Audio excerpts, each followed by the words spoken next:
नमस्कार विद्यार्थियों। आज हम कक्षा 10 के 10वें अध्याय के बारे में ही जानेंगे और लेखक परिचय के बारे में हम लोग जान लेते हैं, जिसमें उसके बाद में हम उनकी कहानी नेताजी का चश्मा पढ़ेंगे। जी हाँ, मैं बात कर रहा हूँ स्वयं प्रकाश जी की, जिनका जन्म 1947 में इंदौर में हुआ था, मध्य प्रदेश में। और उन्होंने मैकेनिकल इंजीनियरिंग की पढ़ाई की थी और उसके बाद में वो औद्योगिक प्रतिष्ठान में नौकरी भी करने लगे।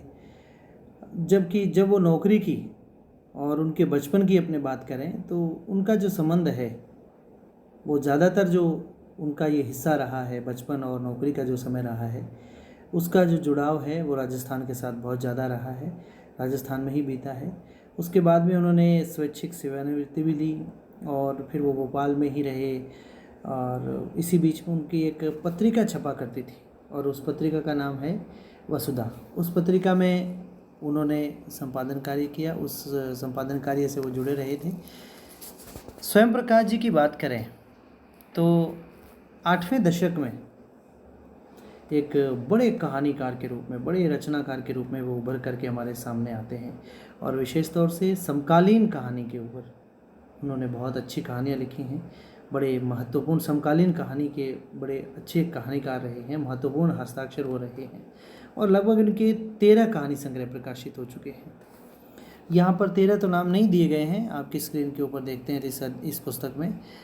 कुछ एक हैं, मैं नाम बता देता हूँ, जिनमें सूरज कब निकलेगा, आएंगे अच्छे दिन भी, आदमी जात का आदमी और संधान, ये इनके जो उल्लेखनीय कहानी संग्रह हैं उनका जिक्र यहाँ पर किया गया है।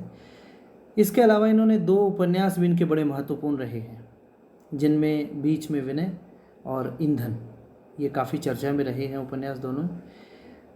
इतने एक अच्छे कथाकार के रूप में हमारे सामने जो इन्होंने अपना लेखन कार्य किया है, इस पर इनको कुछ एक पुरस्कार भी मिले हैं, जिनके नाम बता देता हूँ आपको मैं। इन्हें पहल पुरस्कार मिला, पहल सम्मान भी मिला, बनमाली पुरस्कार भी इनको मिला। इसके अलावा चूँकि ये राजस्थान से जुड़े हुए थे और राजस्थान से भी इनका अच्छा संबंध रहा है, तो इनको साहित्य अकादमी पुरस्कार, वैसे तो राजस्थान से जुड़ने से नहीं मिलता है, एक अच्छे लेखन के कारण ही जो है वो पुरस्कार मिलता है, तो राजस्थानी साहित्य अकादमी का पुरस्कार भी इनको मिला था, इनको प्राप्त हुआ था। अब इनके जो कहानियों की मैं बात कर लेता हूँ, तो इन्होंने जो कहानियाँ लिखी हैं उनकी जो विषय वस्तु रही है, वो विषय वस्तु क्या रही है कि जो मध्यम वर्गीय जीवन है उसको इन्होंने अपने कहानियों का केंद्र बनाया है, उसकी कहानियों के केंद्र में रखा है मध्यम वर्गीय जीवन को। उसके वे बड़े चितेरे रहे हैं, यानी उन मध्य वर्ग का चित्र उन्होंने बड़ा ही आकर्षक रूप में खींचा है।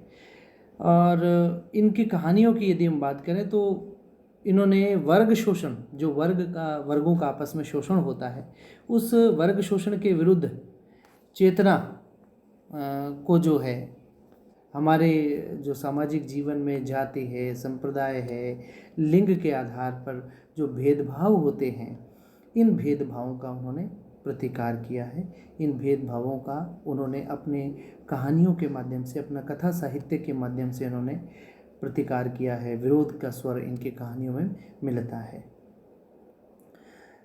और एक इनकी जो इनको सबसे अलग करती है, भविष्य में जब भी कोई बोर्ड के द्वारा प्रश्न पूछे जाते हैं या जो भी प्रतियोगी परीक्षाओं में प्रश्न पूछे जाते हैं, तो उनमें जो महत्वपूर्ण जो चीज़ है स्वयं प्रकाश जी की, वो ये रही है कि इनकी जो शैली है लिखने की, कथा साहित्य की जो इनकी शैली है, वो किस्सा गोई शैली है कि अपनी बात को एक किस्से के माध्यम से वो रखते हैं। और उस किस्सा गोई शैली में लिखी गई इनकी कहानियों के अंदर जब जो हिंदी को क्या है, हिंदी की जो वाचक परंपरा है, उस वाचक परंपरा को इनकी जो किस्सा गोई शैली है वो रोचक बनाती है, समृद्ध बनाती है। ये उनके इनकी महत्वपूर्ण विशेषता है। मैं फिर दोहरा दूं कि इनकी जो शैली है वो किस्सा गोई शैली है, एक कथा के रूप में अपनी बात को वो रखते हैं, और उनका जो लिखने का